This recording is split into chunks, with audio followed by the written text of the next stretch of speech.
Hi friends, welcome back Sukumar kitchen. আজকে বানাবো কচু শাক। হ্যাঁ, কচু শাক বাঙালদের খুবই পছন্দের হলেও এখন কিন্তু সকলেই পছন্দ করে। তো চলুন কীভাবে বানিয়ে নেওয়া যাক সেটাই দেখা যাক। প্রথমে এখানে আমি কড়াইয়ের মধ্যে জল দিয়েছি, একটু গরম করে নিয়েছি। তার মধ্যে কিন্তু কচু শাকগুলো দিয়ে দিয়েছি, বেশ ভালো করে আঁচ ছাড়িয়ে নিয়ে নিচ্ছিলাম। এবার তার মধ্যে দিয়ে দিয়েছি সামান্য পরিমাণ লবণ, হলুদের গুঁড়ো, 1 চামচ ভিনিগার আর 1 চামচ লেবুর রস দিয়ে কিন্তু ভালো করে একটু সিদ্ধ করে নিয়েছি। ঢাকা দিয়ে সিদ্ধ করে নেওয়ার পর এইভাবে একটা কাপড়ের মধ্যে দিয়ে ভালো করে প্রেস করে এর এক্সট্রা যে জল, পুরো জলটা কিন্তু বার করে নিতে হবে, তাহলে কিন্তু গলা চুলকাবার কোনো ভয় থাকবে না। তারপর এদিকে আমি তেলের মধ্যে ইলিশ মাছের দুটো মাথা একটু ভালো করে ভেজে তুলে নিয়েছি।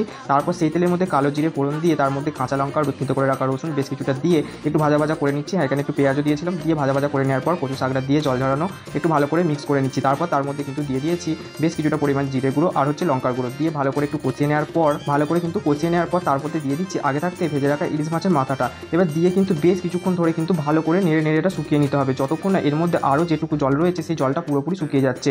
যখন দেখবেন কড়াইয়ের মধ্যে আর কোনো রকম লেগে যাচ্ছে না, এভাবে উঠে আসছে, তখন বুঝবেন পুরোপুরি রেডি আমাদের কচু শাক।